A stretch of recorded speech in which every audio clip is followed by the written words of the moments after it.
Hey everyone, and welcome to the first tutorial for Legend of Mana. What this is going to be is a series of videos explaining everything about the game, how to get every ability, how to get every single chest, the lore of the game, tempering, which I know a lot of people have problems with, deep dives into the characters, how to do all of the events, how to get every single pet, everything that you can think of. For this game, I want to answer in video form in tutorials. Basically all the guides out there, I want to compile them and just crunch them down to like these videos. Today we're basically just going to start up a new game and just talk about what you as a player should be doing if you want 100% and really understand the game, what you should be doing before your very first event or quest. So when we start up a new game, we have a few choices that we have to make. So you basically get to choose in the beginning whether you want to play as a male or a female protagonist. The person that you choose, whether male or female, doesn't really matter. The next thing that you get to choose is the weapon choice, and this is actually very important. Each weapon has a different feel and style to it in terms of its combat. They all have a different range. For example, the bow and the spear are very long range. The glove and the knife, so the knife up here and the glove down here, are pretty short range, along with the flail. The weapon you choose also determines what stats increase when you level up. I'm going to have an entire separate video about how each weapon levels up your stats. But if you want the best of the best, if you want to level up your power quickly, you basically want to choose a hammer. If you want to level up your skill quickly, the bow is the best weapon to level up your skill. If you want to level up your defense quickly, the sword, the axe, and the spear are the best for leveling up defense. If you want to have a character with a high magic stat, so when he levels up his magic goes up a lot, you want the staff. There's no way to get your innate character's HP up to 99, but some weapons are better than others in terms of leveling up HP. Those are the sword, the two-handed sword, the axe, the hammer, and the gloves. To level up your character's spirit very effectively, the knife and the axe are the best ones to do that. And to level up your character's charm effectively, the staff and the flails are the best to do that. So the staff down here and the flail on the bottom. So those are 7 of the 8 stats that our characters have. But there's an 8th stat, and that stat is luck. Your luck stat throughout the entire game is stuck at 5. It will not increase innately on your character. You can change your luck stat by equipping armor and having a pet with a high luck stat, but at this point the decision you make again is going to determine how fast you move on the battlefield. So bigger weapons like the two-handed sword and two-handed axe are going to make you move a bit slower, and basically how you do battles. For example, the bow is a bit harder to use than some of the other weapons, but you can learn how to use it. You can do a lot of things with your armor and with tempering that increases your stats, so it's not too important what you choose here. For the purposes of this tutorial, I'm going to be using all of the weapons, but I'm going to be starting with the hammer. You are limited to 10 characters when you're naming your character. You can choose the auto name here, and you see there's a lot of different ones. Genmo, Kevin, Roy, Joster, Lester, Telemon, Valkyris, Victor, Loki, Brody. Since I am the Detecting Zone on YouTube and Twitch, I'm going to be just naming my character The Zone. So the next thing the game asks you to do in the beginning is where to place your land. And this is extremely important. If you choose an area with too much water, it's actually going to be dark and not let you select it. So you want to choose an area that is basically light within the highlighted box. Also, you have to be cognizant that too much water in an area, for example, if I were to choose this area, that would block me off from placing all the lands I need to place in the game to be able to complete it effectively. So I might have to give up certain things. So from the beginning, I'm just going to move the cursor to the left, and I'm going to choose this area over here. The map that I'm going to be creating with these tutorials is the same map that Elevated, he's a speedrunner of Legend of Mana, uses for his all events run. It's a map that I know 100% is going to get me all of the events in the game. The map is not really optimized for getting demi-human pets. We are going to be talking about how to get the demi-human pets and getting all of them way later on in New Game Plus. For now, I really want to focus on the events, lore, and abilities, and the pets that you get from eggs. All of those will be available to you. So now we're giving the option to place a mailbox on the map. So the item we were given here is called an artifact, and it actually looks like a mailbox. Artifacts are placed on the maps to create lands. On the bottom we have these representations of the mana spirits. So there's Wisp, Shade, Dryad, Aura, Salamander, Gnome, Jinn, and Undine. Placing artifacts on the map changes the levels of each of the mana spirits. The levels of the mana spirits affect a few things in the game. Specifically, it affects what events we're able to do. But for the mailbox, we're not going to worry about this too much. To place the mailbox, I'm just going to drag the cursor all the way to the bottom right hand side of the map, and then I'm going to just move the cursor left twice and up once, and I'll place it here.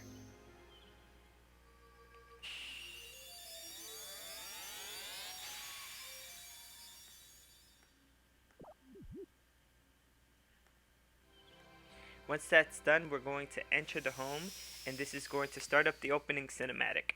All different things. It's basically going through the history of the world, and this world history is really complicated. It's elucidated more in the encyclopedias. So you see that the world was destroyed. All the lands of the world, we see them here, are being sort of taken out and transformed into these artifacts.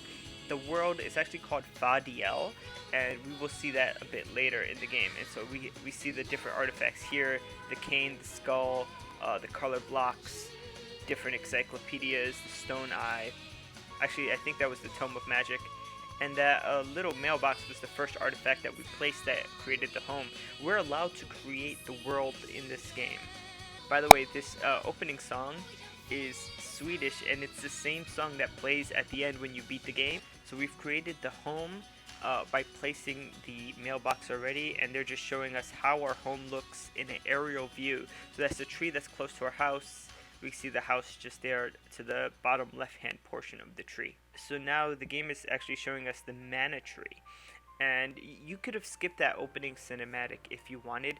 This is not skippable. 9 centuries ago, the mana tree burned to ashes. The power of mana lived on inside mana stones, enchanted instruments, and artifacts. Sages fought with each other for control of these last remnants of mana. So, a lot of history here. Then, after hundreds of years of war, as the power of mana began to wane, those who sought it grew scarce, and the world returned to peace, so there weren't people fighting for the mana energy anymore. After that, mankind grew afraid to desire, their hearts filled with empty emotions, and grew estranged from my hands. They turned their eyes away from my infinite power, and were troubled by their petty disputes. Remember me. Need me. I can provide you with everything. I am love. Find me and walk beside me. So the game starts off with your character waking up, and you basically have 8-way movement here: up, down, right, left, and then diagonal movement. The first thing you want to do is probably go into the menu and check it out, because it has a lot of information that we're going to be using in the game. The first thing we see here is the character menu. The character menu actually has the name of your character, the level, the HP, how much experience you need to get to the next level, and it also has 8 attributes. It has power, which is just the raw strength of your character, skills, which is the technical attack level, defense, which is defense against physical attacks, magic, which isn't your magical ability, but your defense against magical attacks. So this should be really called physical defense and magical defense. It has your HP, which affects not only how much HP you have, but how resistant you are when you're poisoned, which is a status effect in the game. It has your spirit, which is defense against status magic. So how resistant are you to get something like confusion. Charm, which affects status magic. And then luck, which affects your frequency for finding treasure. On this first page, you also have on the bottom right, lucre, which is the currency of the game, and your synchro ability. Every single character, whether they're an NPC or a pet, will have a different synchro ability. And the way synchros work is when you're close to a character, your synchro ability comes into play. You'll see electricity between the two. So your synchro is HP recovery rate is increased. So there's 2 ways to get to the next menu. You could press R1, or you can go back up here With circle, you can go back into this little menu up here, and then just press X where it says equipment. Let's look at what equipment we have. Most likely you have something made out of Minos bronze, which is a really base level metal in the game. By selecting the Minos hammer with X and going down, you can look at the status of the hammer. You can see it says Minos bronze hammer, and its power level is 12. It has 3 plunge attacks: thrust, uppercut, and jump. For the most part, almost all of the weapons we get will have these 3 plunge attacks. Bows are a little bit different, and they can really only be changed by getting a weapon with a different plunge attack or by tempering. If you press R1, you can see that the weapon also affects your power, skills, defense, magic, luck, charm, spirit, and HP.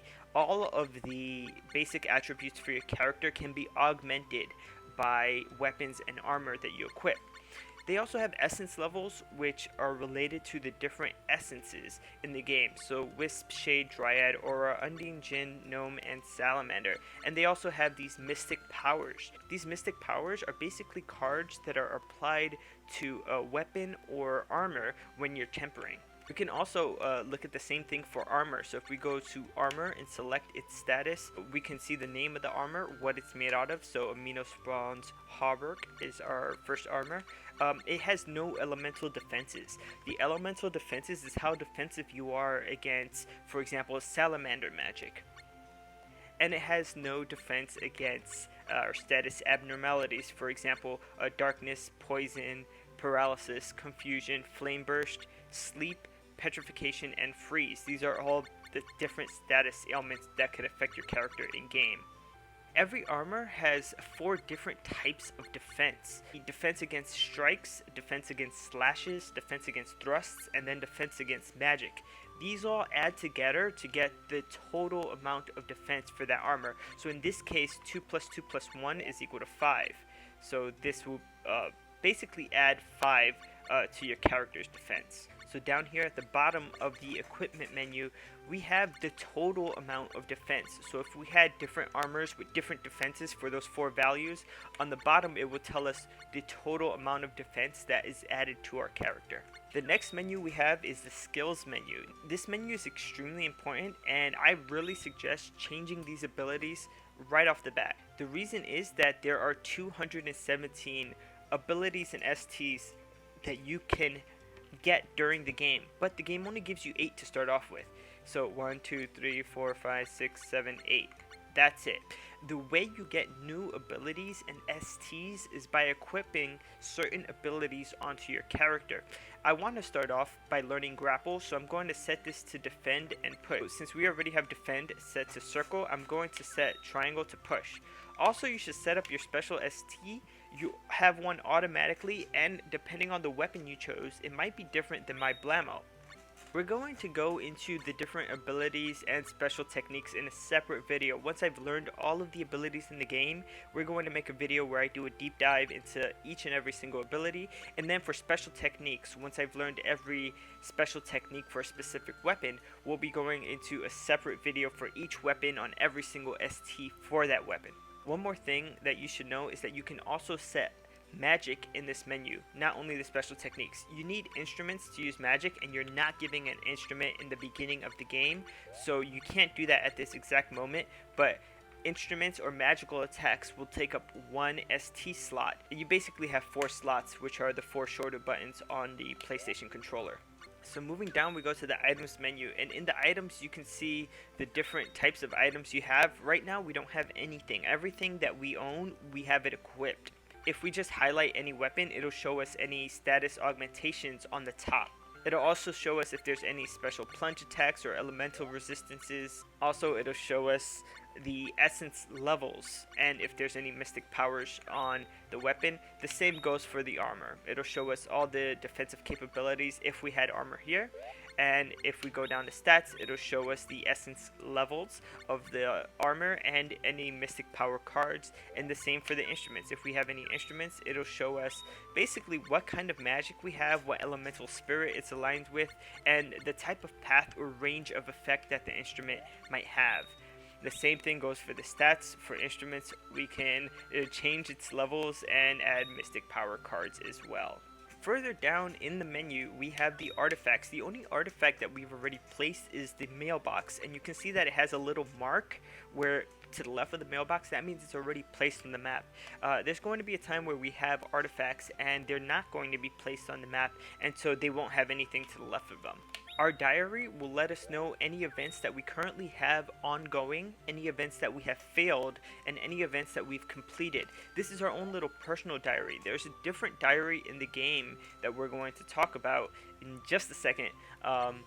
That's probably a bit more fun than this one. I think if you're playing the game casually, this is something that's easily missed. Going into your diary sometimes has information on what you need to do to complete a quest, so it's pretty important that you know where this is and how to locate it. We're going to be going through the diary entries as we do the quests, so don't worry about that. Every event will have its own video and we'll be looking at all the diary entries. So now I want to explore our home area a little bit.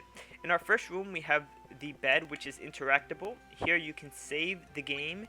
You can set the second player to have control over an NPC, or you could do nothing. So in this case we'll do nothing. We also have this leaf on the wall, which is interactable. This is the second diary that the game has, and it's the cactus entries. So after you complete an event, you can talk to the cactus and he will write down something in the cactus diary. After each event, we're going to try to get the cactus to write down everything. As you can see, there's 67 events that can be listed in the cactus diary. This doesn't include the final event of the game, which is Legend of Mana, and so there's really 68 events in the game. The cactus is also interactable. You can talk to him and tell him the events you've done. You get this reaction, just ... when you haven't really completed anything. Let's head downstairs and see what the rest of the house is like. So when we go downstairs, we have this big room. You can see our first chest is there, and it's the only chest that is in the home area. So I suggest you pick it up. It has 100 lucre. And then there's two exits. There's this exit that leads outside and this exit that leads to your library. So let's walk in. In the library, there's two things that are interactable. The first is this bookshelf, which leads to the encyclopedias in the game. And then the second one is this stack of books, which also leads to encyclopedias. They're the same encyclopedias, they do the exact same thing. The encyclopedias here fill up with information the more you play. And so we have a character encyclopedia, a land encyclopedia, an artifact encyclopedia, a monster encyclopedia, and a technique encyclopedia. In total, there are 11 encyclopedias or books you can obtain, and we currently have 5. The first 10 are obtainable the first time you play the game, and the Forbidden Tome is obtainable in New Game Plus only. It's given to you in New Game Plus. These encyclopedias fill up the more you do. For example, we've already spoken to the little cactus upstairs, and so if you go into the character encyclopedia, you can see it's pretty much empty except for the little cactus. That's the only thing we have. If you open up the little cactus book in the encyclopedia, it says, "Little cactus, a shy little cactus. He is a cactus of few words, but he happens to be thinking about many things." For lands, we already have the homeland built, and if you scroll all the way down, you can see that there are 27 lands that you can obtain in Legend of Mana. Let's read the home entry. Home sweet home. Your home is comfortably located near a tree surrounded by nature. Many visitors come and go. And there's a little reference down here that says see Mailbox. And the reason for that is because the artifact Mailbox created the homeland. So if we go to artifacts, we can scroll and see that the Mailbox is the first one. If we go all the way to the bottom, we see that there's only 26 artifacts, but there are 27 lands. The reason for that is that one of the artifacts actually changes to a different land temporarily, and so that's where that discrepancy comes in. So if we go to artifacts, it'll say a few letters a month can mean a lot to a lonely far off home, and then it tells you to see home, which is a reference to the land. Now, I'm not going to run home and check out the encyclopedias every single time something is added, but I will be reading them, and I'll be inserting the encyclopedia entries in the videos as we meet new people and as we open up new lands. While you won't see me running home, you will get the benefit of knowing by watching these videos everything that's in the encyclopedias. Currently, the monster encyclopedia is empty, but we can check it out. We know that there's 104 monsters in the game, And if you want to get an idea for what a monster entry might look like, there's a note all the way on the bottom, and it'll give you example. So for example would be where the name is. It'll tell you what elements are strong with that monster and what elements that monster is weak against. The example shows that the monster above is stronger in lands with more Wisp and Dryad influence and weaker in lands with Shade and Aura lands. This does not affect the player's pet monsters. Where you put lands, the monsters in those lands are affected by the mana levels, which is something I said earlier, that the mana levels are very important with regard to the game and where you put lands. The last encyclopedia that we have are techniques. Currently we have 8 techniques, but as you can see here, there's 217. So the techniques we have are the original 8 that are given to us: jump, defend, lunge, retreat, push, cheer, and spin. If we enter spin and we go to the right, because I'm not going to search through all 217, we should also be able to see Blammo, which was given to us. It's entry 112. And so Blammo is an explosion that results from a powerful spin, and it requires the ability spin. So if you hadn't had Blammo before, let's say you're playing a game with a bow and then you obtain a hammer and you want to learn Blammo, then you would put spin on your character, do a few battles, and you'd learn Blammo. We'll go over the abilities, all the abilities you can learn, and the special techniques in a separate video, so don't worry too much about that now. So we've basically done everything there is to do inside the house. Let's explore the area outside of our home. So we noticed that outside the home there's multiple paths around the house. We're just going to go to the right, and it makes a big loop around the house. So if we go to the right, the music changes and we have the monster corral. In the monster corral we could raise pets, and we have this area outside to set pets to graze. We also have this barn. This, before you get a pet, is the only time you're able to run around inside the barn. Once you get a pet or a pet egg, if you enter the barn, you'll be greeted with a menu. Alright, so let's get out of here and search, go around back to the other side of the house. Now we're on the left or western side, and we have a separate little shed here. So we enter the shed and we see it's labeled on the bottom workshops, and we don't have any workshops available to us right now. The workshops open up once you do the quests, which allow them to open up. So eventually we'll have a place where we can temper and create weapons, a place where we can create instruments, and a place where we can create golems. But for now, there's nothing here. It's just an empty shed. There's one more place of importance at the home, and that's down here.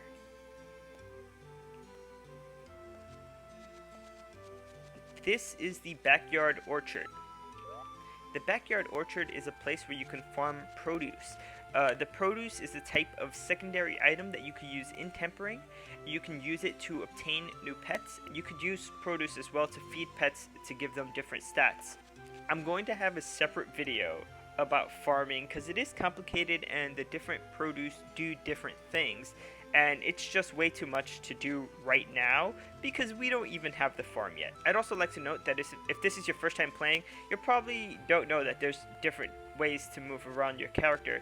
So you have this walking animation by just moving the directional pad, but if you hold down the circle button, you will be able to run around the playfield a lot faster. We have a sproutling that's right here that won't let us leave the area of our home. So if we try to leave, he says, "Please don't ignore me." Why don't you talk to me since I'm right here?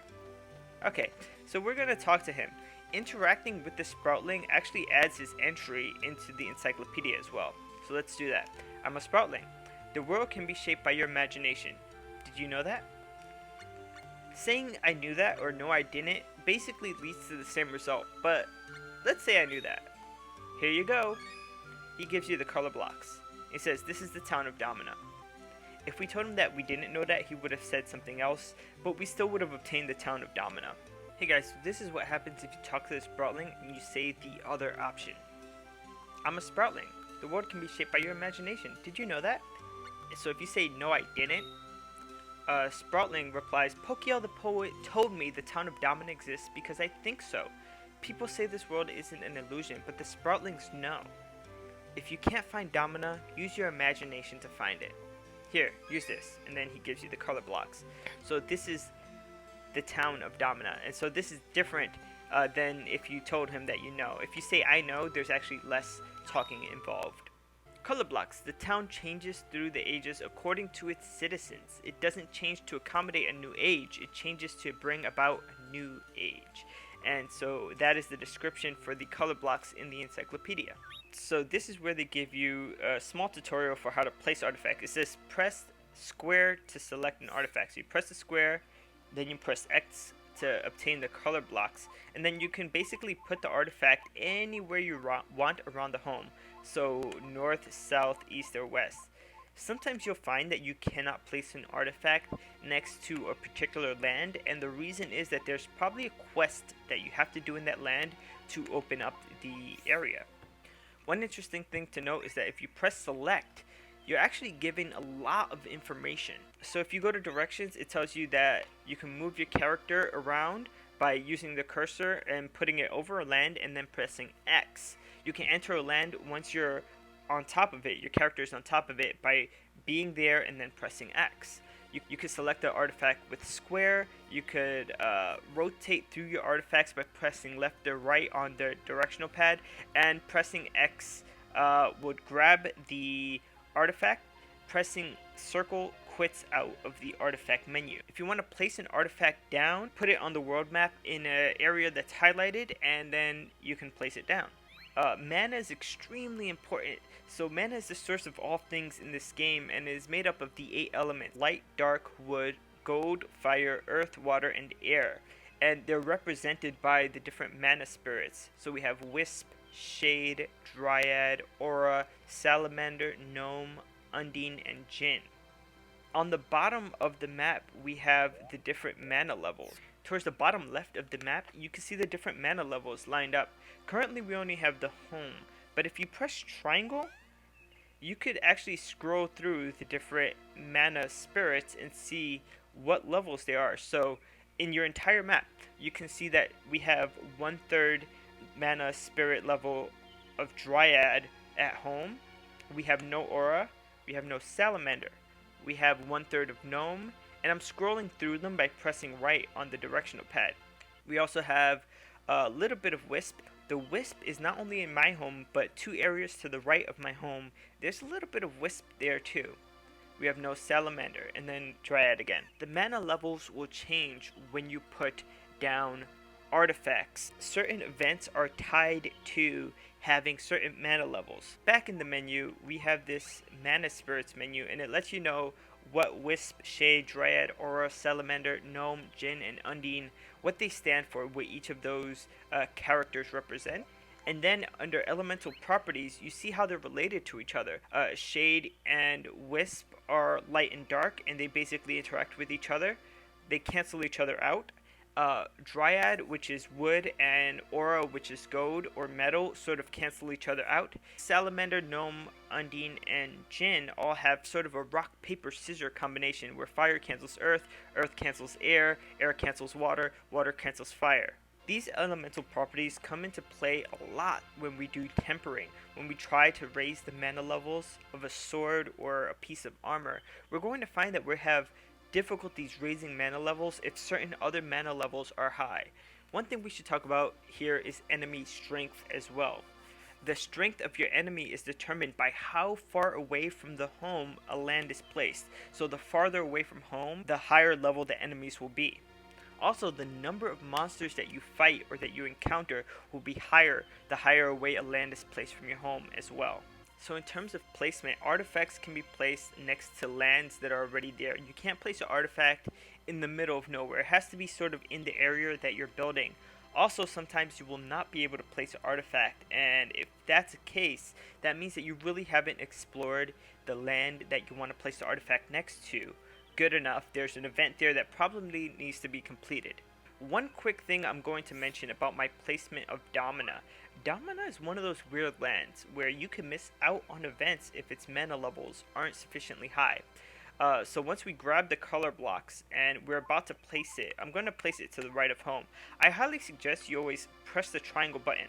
If you hold the triangle button down, it shows you how the placement of your artifact is going to change the mana levels.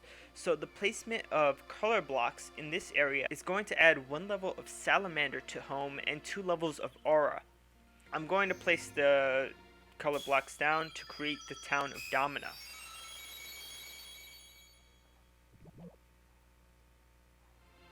For lands, once you place the land of Domina, that is added to the Encyclopedia. It says, Domina, a lively town frequented by traveling merchants and entertainers. So by traveling merchants, they basically mean Niccolo, and by entertainers, they mean Diddle Capella. The outskirts boast a church with a fabulous view of the countryside, and we have the color blocks as a reference. So again, by moving the cursor over any land, you can see the mana levels. Currently, Domina has 1/3 Wisp, 2/3 Aura, and 1/3 Salamander. There are 2 events in Domina that are missable if you have insufficient mana levels. Remember that we can alter the mana levels by putting artifacts down. In the end, we went a level 3 of Shade in Domina to be able to do the Seeing Double quest. We're going to also want the Salamander and the Wisp levels to be up to 3 as well to be able to do the Pee-wee Birdie event. Don't worry, the way we are going to construct the lands is going to open up all the events, so if you want to follow along with what I'm doing, that's fine, but if you're building your own map, just remember that Seeing Double and Pee-wee Birdie are missable events. Once we're into Domina, we're actually going to be starting the stories of the games. There's a few things I want to do before we start the first event. I want to meet most of the characters in Domina to get their entries into the encyclopedias. I also want to get 3 new encyclopedias which are obtainable in Domina early on, and I want to open up the ability to drag in a character from a different save file. So we're going to do all that, and we're also going to show you where the stores are and just talk a little bit about the characters in Domina. So as you can see right below, I've changed the things that we're going to do here in Domina. Basically, we're going to be exploring the map, meeting new people, obtaining artifacts, and playing piano. As you enter Domina, you're going to encounter a scene. Hey! At least give me your name. And this man with the sand mantle is a bit hesitant. He says Elazul. And he goes and walks off into the distance. Jeez, he makes me sick. Elazul, we know that he's been starting problems with Duel, Niccolo, and Tipo in Domina. So it says here that Elazul is Pearl's knight, and is one of the youngest Jumi. He speaks and acts in a rough manner, and thus starts the occasional fight. So let's talk to this character here, who seems to be having a rough time with Elazul. He doesn't like him. I'm Duel, Onion Warrior. My friend Tipo is in the shopkeeper's house. Meet me there if you want to talk. Okay, so we're gonna meet up with him in just a little bit. At this point, we don't want to enter the bar, but we do want to trigger Niccolo coming out so that we can talk to him. So we're gonna try to enter. He says, out of my way, please. It's important to share. And if we trigger this conversation as soon as he comes out of the bar, and this is very important, it has to be as soon as he comes out of the bar. We have to click X while he's walking out. He says, there I was, looking for someone to travel with, and that jerk started chewing me out. How upsetting. And of course he's talking about Elazul, the same guy who was having a problem with Duel earlier. If we talk to him a little bit later, so if we talk to Niccolo when he comes outside of the bar area, he won't tell us what happened with Elazul. He'll just say, I'll head to the market, meet me there if you need me. And so you might miss that little tidbit that he was in the bar and then Elazul came in and started problems with him. So this is the encyclopedia entry for Niccolo. It says he believes that he brings happiness to his customers with his transactions, but he sometimes plays dirty tricks on them. Dislikes the sproutlings and the flowerlings. So we see here that Niccolo is not really friendly to the sproutlings, and sort of like Reverend Nouvel, they basically have prejudices against the flowerlings. There's one other line of dialogue you can get before starting up the Lost Princess, and it involves Niccolo. If you sort of go ahead of him, he also shows up in this area, and you could, dang it, twirl around, and we try to talk to him up here. I'm off to the market. There you go. So one other quick thing here, after Elazul exits and Duel says, geez, he makes me sick. If you speak to Duel and he says, "I'm Duel, an onion warrior. My friend Tipo in the shopkeeper's house. Meet me there if you want to talk." And you enter the house before Tipo. You get an extra scene. So Tipo comes in and says, "Well, you must be new around here. You're also pretty level-headed, not following that guy into the tavern." He's talking about Elazul. "My name is Duel, an onion warrior, as you can see. And over there is Tipo, the dove pot. Isn't she just dovely?" So, play on words, lovely and dove. I did not know that Tipo was a dove. That's a dove or very dovely. I will show you what both options are right now. So I'm going to say that's a dove first. That's a dove.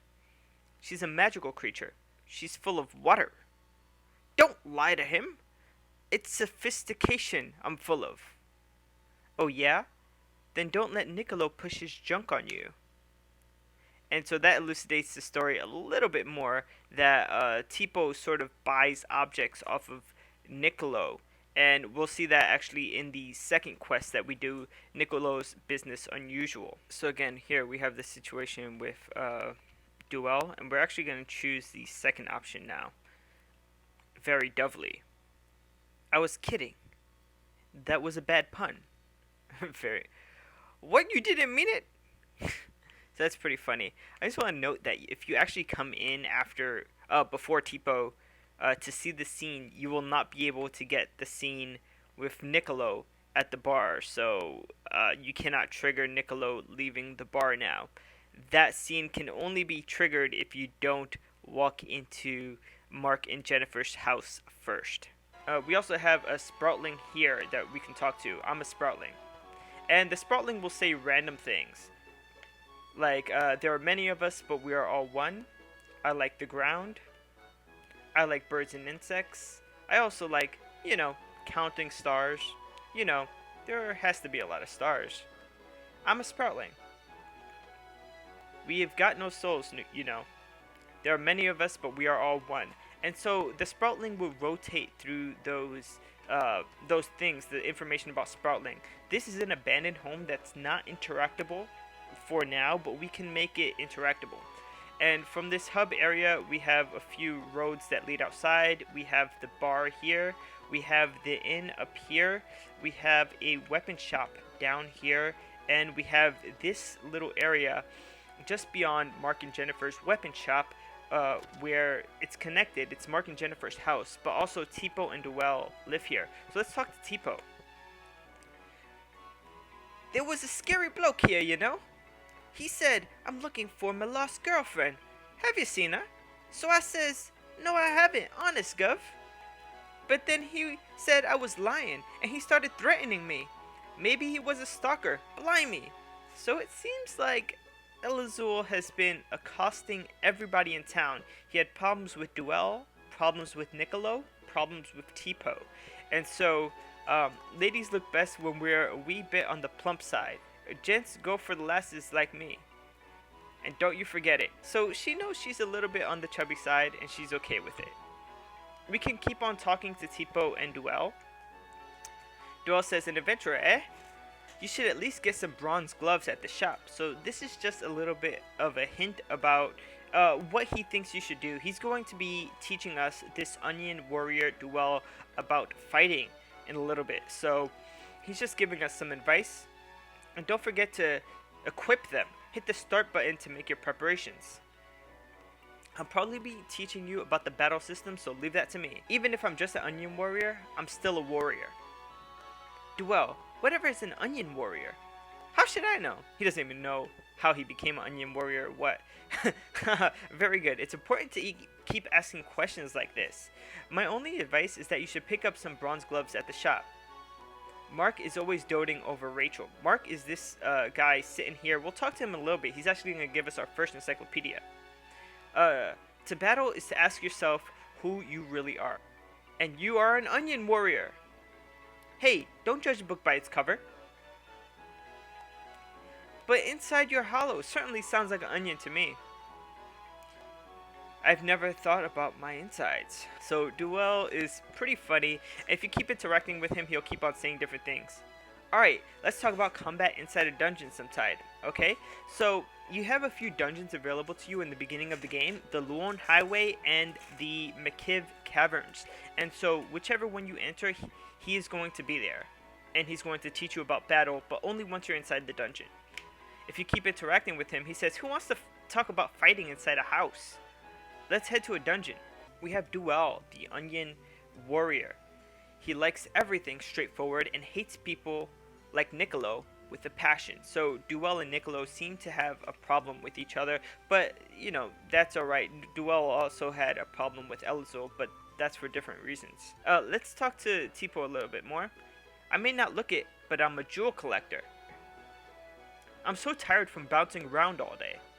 Ain't it tea time yet? So Tipo really likes to drink tea. Ladies look best when we're a wee bit on the plump side. Gents go for lasses like me, and don't you forget it. So again, he's just circling through a bunch of dialogue options.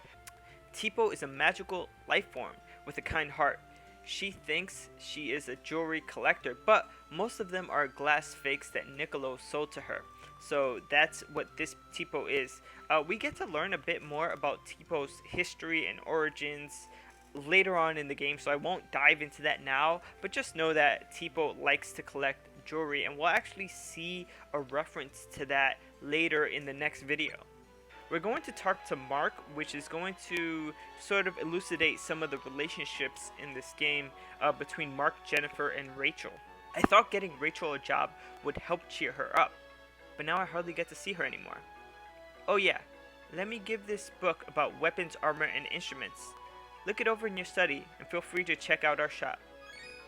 You received the Equipment Encyclopedia. So that was the first out of 3 encyclopedias that we're going to receive here in Domina. We have Mark, who's the owner of Domina's item shop, and also he's Rachel's father. And I should also note that he is the husband of Jennifer. He really loves his family, but they seem to be a little sick of his overdose of love. Basically, what that means is he had done something to Rachel's room which he didn't like, and he got her a job, and then he was kind of missing the fact that Rachel wasn't there. That's all we know about that relationship. Also, we know that Mark and Jennifer work the shop on different days. So Mark is Jennifer's husband, and if we just go to the right, we see that Jennifer is here manning the shop. And we can go and look inside the shop. She basically has a bunch of weapon for sale. And then on the bottom of the menu, we see that she has 4 different types of instruments. And these instruments have different magical attacks. So we have Tsunami, Wind Blast, Burning Needle, and Mika Crush for magical attacks. So you can, if you had the money, buy them and equip them to your character. Jennifer is not always manning the shop. Jennifer and Mark actually switch days. So on days that Jennifer is manning the shop, Mark will be sitting at home. And on days when Mark is manning the shop, Jennifer will be in a different area in Domina in the game. This is important because Jennifer actually has the second encyclopedia which we want to obtain. But we'll do that in a little bit. I guess just to fill out the encyclopedia, we should go to the left and see about Diddle and Capella. So if we continue just walking to the left, the music should change. This is the Park of Mana Angel, and we have 2 characters here, the juggler and one that's playing music. If you try to interact with the one that's playing music, he won't really say much. If you try to interact with the juggler, he says, "Hey, watch this. My name's Capella, a wandering juggler." And so he'll just juggle, and they basically say the same things again and again if you try to interact with them. We have Capella, who's an itinerant performer. He was inspired by Pokiel's verses and decided to go on a journey to send his audiences a message of some sort. This is very interesting because we saw references to Pokiel with the Sproutling both outside of our home and with the Sproutling that was in the center of Domina. Diddle plays music for his performing partner, Capella, a kind-hearted, sensitive boy who speaks very slowly. If you go to the left from here, you see that the music changed. You're not listening to Diddle play his musical instrument anymore. And we have this pelican. The pelican says, "Here comes the cutest mail carrier. Watch out, boys." Bang! So this is Pelican, and she delivers mail. We have Pelican, who we met in the outskirts of Domina. She is the mail carrier who delivers practically everything.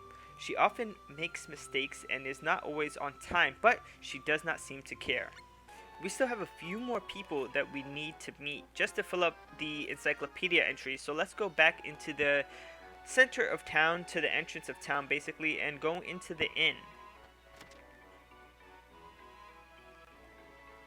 So in the inn we have 3 characters here, and there's 1 character upstairs. So we have this little Pee-wee birdie. If we talk to him, we have Miss Yuka telling us, "That's my little Pee-wee. He's quite fragile, so please leave him be." And I suggest, if you want to do Pee-wee birdie, that you don't continue interacting with this little Pee-wee. The reason is that the Pee-wee will die and you will be blocked off from doing that quest. Talk to Miss Yuka and she says, "Please, feel welcome. I'm Miss Yuka, the keeper of this inn." Miss Yuka is the owner of Domina's only inn. She insists that she is a canary, but there are rumors that she is really a chocobo. Addressing her as Miss Yuka is a must, so she needs to be addressed as Miss. You could also talk to the person who's basically manning the inn. And again, this is a save point, so you have the ability to save, you have the ability to set the second player to control an NPC, or you can do nothing. Mr. Madi, he's the individual who's in Miss Yuka's inn, and we can save the game with him. He is everywhere, doing everything. He's actually a reference to the other Mana games. If you've ever played Secret of Mana, the shopkeepers, they sort of dance like this. That's where he comes from.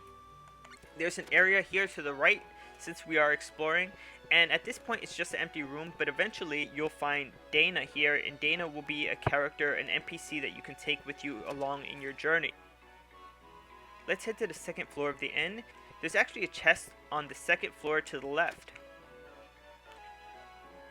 So we have here the second chest of the game, and this includes bird meat. Most often, the chests in the game are going to include secondary items, so items that you could use for tempering, or for bird meat can be used to obtain eggs or to feed to pets.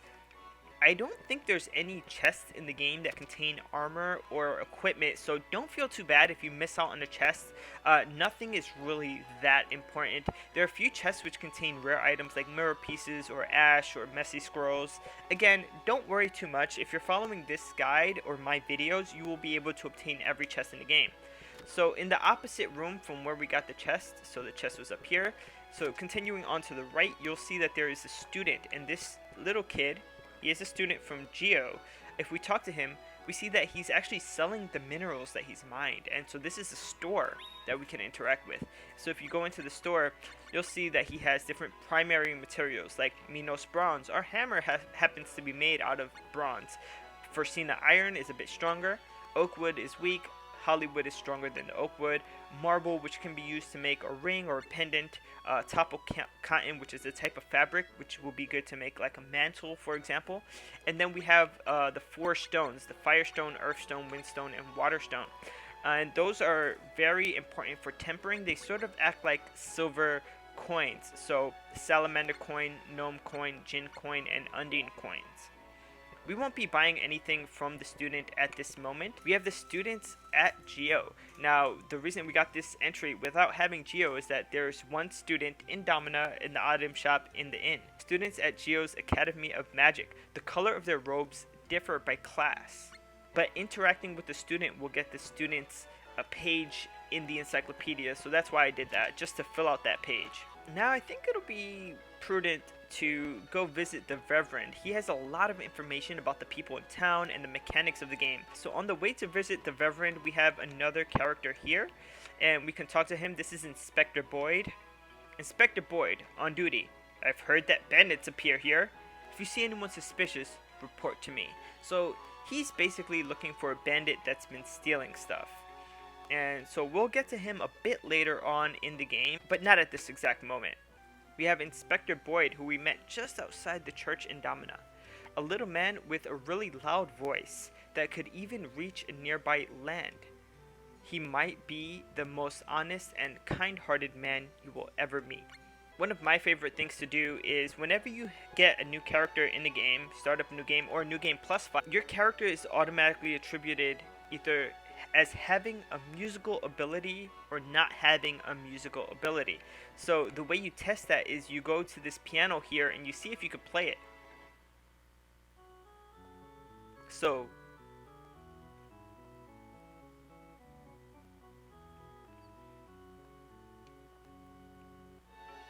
So my character here actually does have a musical ability. He was able to play the tune just fine. Hey guys, so it took me a long time, but I finally got a character who is absolutely no good at playing music. Listen to this.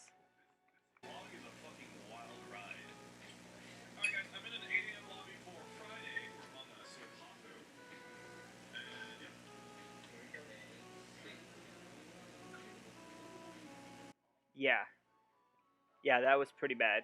This is Reverend Nouveau here, and we have to interact with the Reverend a few times to get him to give us the options so that we can learn about the people in town and about battles and about all types of stuff. We're going to actually go through all of the menu options here. Two of the menu items will actually do significant important things. Asking him about Maymay will get us another encyclopedia. Maymay is actually a person in the middle of town who is surrounded by fruit, and so it's only appropriate that he gives us the produce encyclopedia because she has produce all around her and in her hat. Also, talking to him about a second player option will allow us to take a character. If we have a second save file of Legend of Mana, a character from that save file, and play with them in this game as our NPC. And so let's interact with him. The goddess said, and the energy is... Oh, so that is the answer. I see. Oh, please excuse my ignorance. I'm Reverend Nouveau. Helping those in need brings my own salvation. What would you like to know? So it seems like Reverend Nouveau has his own ideas about religion. He's actually here in the church, right? There are 4 religions in the game. The Sproutlings seem to have their own spiritual beliefs. This Reverend has some spiritual beliefs. The Diggers have their spiritual beliefs. And the nuns in Gato have their own spiritual beliefs. And it doesn't seem like the different religions sort of interact with each other in a friendly way. This is just the feeling I get while playing the game, but we could ask him about it. So let's ask about this town. This is Domina, a small but comfortable town. So in terms of this is in the Domina submenu, we're still asking about the town. We could ask about the building, the town's history, or the town's men. So let's ask about the building. The Mana goddess is enshrined here, and so are those who fought for her. There are other beliefs, but they do not hold the truth. So let's ask about those other beliefs. I hear Gato Grottos has a temple where many nuns study. There's a cult group called the Diggers who teach rubbish. You must ignore them. So that's all about the building. Let's talk about the town's history. There's a steady flow of people here, but Domina has never been much of a prosperous town. But that may have helped it escape ravages of countless wars through the ages. So we basically learned a little bit of Fadiel there. We know that there have been wars for the mana energy. Now people don't really care about that stuff too much. Let's talk about the different people in town. I've come to know many people here. About whom do you inquire? So the man in the sand mantle, that's Elazul. That's the very first person we encountered. He was sort of standoffish to Duel. We also know that he had a problem with Niccolo, and he was getting really angry at Tipo as well. He's basically looking for somebody. He's getting mad at everybody in town. So let's see what Reverend Nouveau has to say about the man in the sand mantle. He came to Domino recently, and he seemed to be in search of someone. Well, we know that. We know that he's been basically asking everybody in town about this person, and not doing it in a very nice way. Tipo says she was threatened by him, but she often overreacts. That's true. We'll see that later too. Let's ask about Rachel. Rachel is the daughter of Mark and Jennifer, and remember, they work in the weapon shop, and they work on different days. She is the daughter of Mark and Jennifer. She works at the pub here. She used to be a rascal, but now she's become quite quiet, and we'll find out why way later in the game. Mark should not fret over it so much, for time will solve the problem. Oh, that's pretty wise words, I think. Let's talk about some other people in town. I have particular knowledge of Maymay, Miss Yuka, Mark, and his wife Jennifer. So we know Miss Yuka, she's like the big bird in town. We know Mark runs the store, and so does Jennifer, and they both live there in the store. We haven't seen Maymay yet. We will see her in a little bit. About whom would you like to know? Well, let's ask about Maymay. This should give us the produce encyclopedia. Ask her for advice when you are in distress. May's fortune telling will comfort you, whether you believe it or not. Take this produce encyclopedia, you might find it useful. So that's pretty cool that we got that. Take it back to your study for later use. So we received the produce encyclopedia. Now let's ask about Miss Yuka, who was the big bird who was pretty protective of the little egg that was walking around. She runs an inn and becomes upset if she's not called Miss. Miss Yuka seems to be a chocobo, but she insists she's a canary. So now let's ask him about Mark and Jennifer. They own an item shop and take turns shopkeeping every other day. Mark stays inside on holidays, but Jennifer goes out and chats all day long. So now let's exit back out of the menu. We basically asked about the building, the town history, and the townsmen. We didn't ask about the world or about battles. So let's ask about the world a little bit. We know that the world is called Fadiel. We know that it has been through war. We know that, Domina is a little town in Fadiel, and we know about our home, but we don't know much else. So we exist with the goddess's blessings. Your questions are, and so we could ask about imagination, we could ask about the artifacts, and we could ask about magic. So let's start off with imagination. Do not believe the Sproutlings' stories. Generations of people built this town, not on imagination. So he's referring to the very first Sproutling that gave us the artifact that said if you could imagine something, it becomes real. Here's the color blocks, and we created Domina with it. So even though he's saying not to listen to the Sproutlings, what they said seems to hold a little bit of water there. Oh, how misguided they are. We shall pray to the goddess to guide their ways. So it doesn't seem like he's very friendly to the Sproutlings, and actually he's not the only one in town who's unfriendly to Sproutlings. Let's ask about artifacts. It is said that concepts exist in items. Items may bring new beginnings. Cherish what you encounter in life. So that doesn't give a lot of information, but artifacts are basically the items that we get that create new lands. Let's ask about magic. Take the mana energy flowing in the air, and that becomes magic. Enchanted instruments with elemental essences are used for that purpose. But I think being faithful is the solution, not relying on magic. And so at this point we've asked everything we could ask about the history. So let's cancel out, and that was about the history of the world. Let's ask Reverend Nouveau about battles. The most important thing here is asking about the second player so that we can obtain a character from a save file and bring them into this game. So let's ask him, why do we fight? We fight to bring the justice that the mana goddess teaches us. Okay, so let's ask about the second player. You can use the abandoned house in the town center to take a friend along in your adventures. So if you have a friend with a memory card saved for Legend of Mana, they can actually come along, and either the computer AI will control that character, or your friend can plug in to player 2 and actually play as well. Also, they can control any NPC in the game. It doesn't have to be their own character file, so just know that. And then we could ask about a few other things about battles, and he refers us to Duel the Onion Warrior, who we met and who we spoke to a bit earlier, to answer our questions. He is everywhere, which is true. He does show up in a lot of different places. So we've basically asked him everything we can. May her blessings be with you. Again, a very religious man, this Reverend Nouveau. We have Reverend Nouveau, who is a bird-like creature. He's the caretaker of the church on Domina's outskirts. He is a kind-hearted man who is full of knowledge, from how to catch rabbits to the history of this world. So now that we spoke to the Reverend, let's go basically into the center of town, to the meat and potatoes of the town. And we see here that we have three characters. We have Mei, Niccolo, who we're going to avoid. We're not going to talk to Niccolo because that will start up a quest. And the Sproutling. We could interact with the Sproutling. Everyone with a soul always disappears. We don't have souls, so we always stay. The poet Pokiel said so. And so if you tell the first Sproutling you meet at home that you don't know what he's talking about, he also mentions the poet Pokiel. Pokiel is one of the 7 wisdoms in the game.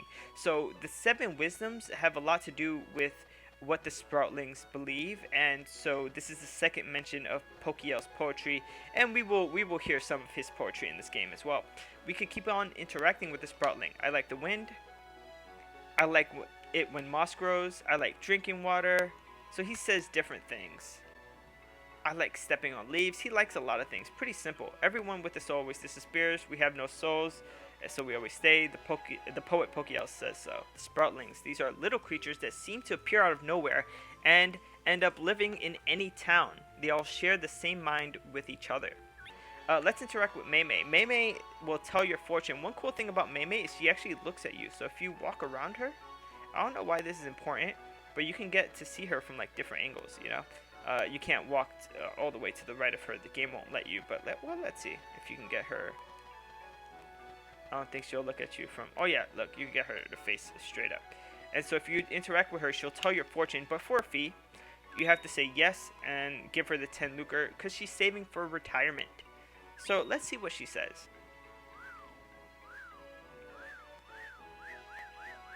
Vitamins, keratins, potassium fiber, and polyphenol.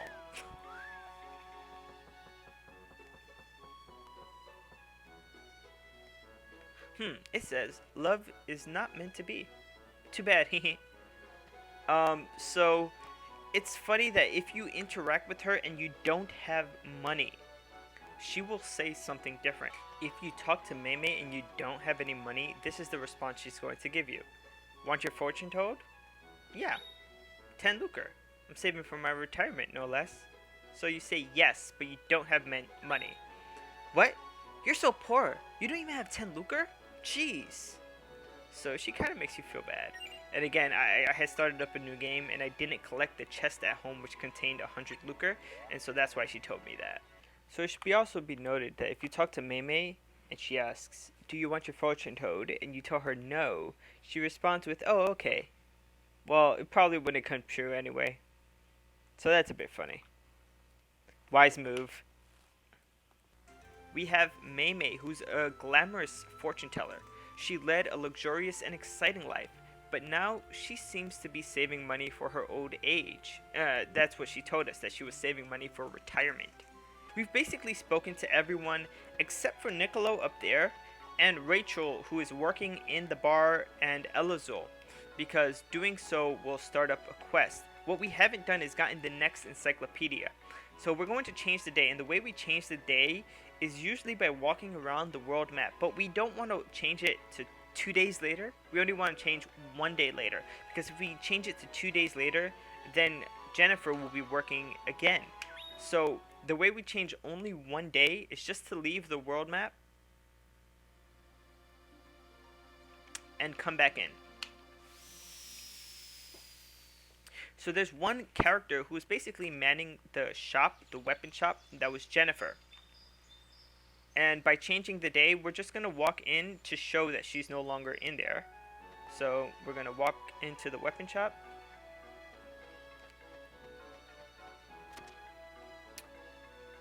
So yesterday, Mark was sitting down here. Currently, if we walk into his shop, we'll see that he is manning the shop.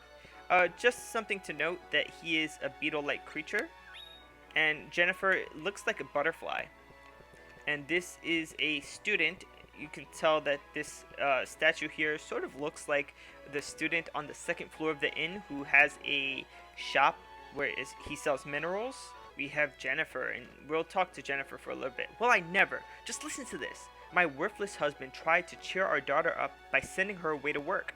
We should have just let her play with her friends, Tipo and Duel. He's always doting over her, buying her everything. And have you seen how he made up her room? Why, it's disgusting.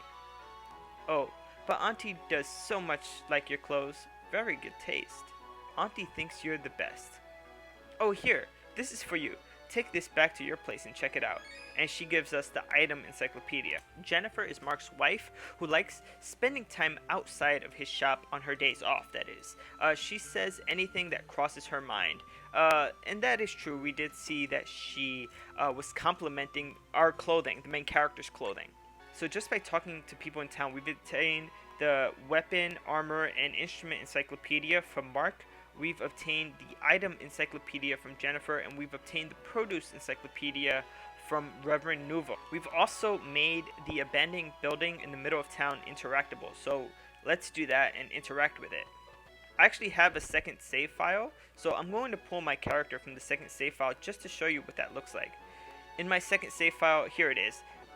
Let me just show you how that looks.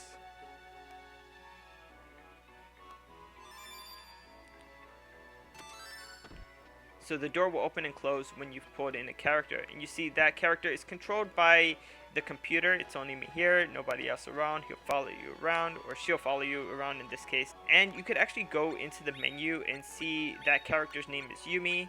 I had that character for a long time, playing many New Game Pluses, so she's at level 99. She has 999 HP. She has 99 raw strength, 99 skills, and some pretty high levels of everything else. The luck, though, is very small. Again, the luck is not something that you can rate. For weapon, we have a 999 power level Dior wood bow, which I have named the God Killer. And again, if you watch these videos, you will be an expert temperer by the time I'm done. I also have some pretty strong dragon mail armor, a forbidden ring, which I've tempered a little bit, and a max lapend, which is a lapis lazuli pendant, which I've made resistant to just about everything in the game. And I also have some pretty cool skills with the bow for that extra character. So I just wanted to show you that mechanic and how it works for bringing an extra character in. We're soon going to lose her, because the first quest, which is the next video I'm going to make, is going to require us to lose this character. But I just wanted to show you that we can bring another character in. Let's make a quick save. I'm going to restart the game to show you guys what happens when you talk to Mei and you don't have money, and also to show you what happens when you talk to the Sproutling. I think it's pretty important just to look over quickly. You guys could do this in your time. I'm not going to spend time going through each entry, but the new encyclopedias that we have. So the item encyclopedia explains lots of things. So it explains the different items we have in the game. The metals, which are good for weapons, and the wood, which are also good for weapons. The stones, which are good for things like rings and pendants. Hides, which are good for mantles and boots. Scales, which are good for, I think, dragon scales armor are some of the best armors in the game, and weapons as well. Bones, which can be made into different things. I don't really like to use bones when tempering. Fabrics, which again can be made into mantles. Aerolites, which can be made into all types of useful weapons. Actually, aerolites are one of the easiest types of materials to temper in the game. So those are all the primary materials. Then we move into secondary materials. We have mana stones, which are fire, earth, wind, and water stones. There's only 4 of them in the game, 4 types of mana stones, and they're all available with that student in Domina. So if you had enough money and you want to buy them, you can do that. Now the mana crystals are a different type of item, very useful in tempering. I'll be showing you guys this graphic again because during the tempering tutorials I will be going over every single item in the game. There's 4 types of crystals in the game that are used for tempering. Coins, so each of the mana spirits have both gold and silver coins. Seeds, which you get from farming in the orchard outside of home. Produce, we'll talk about that as well. Meats, which you get from both chest and enemy drops. Fangs and claws you also get from dropped enemies. Eyes you get from enemies. Feathers you get from enemies.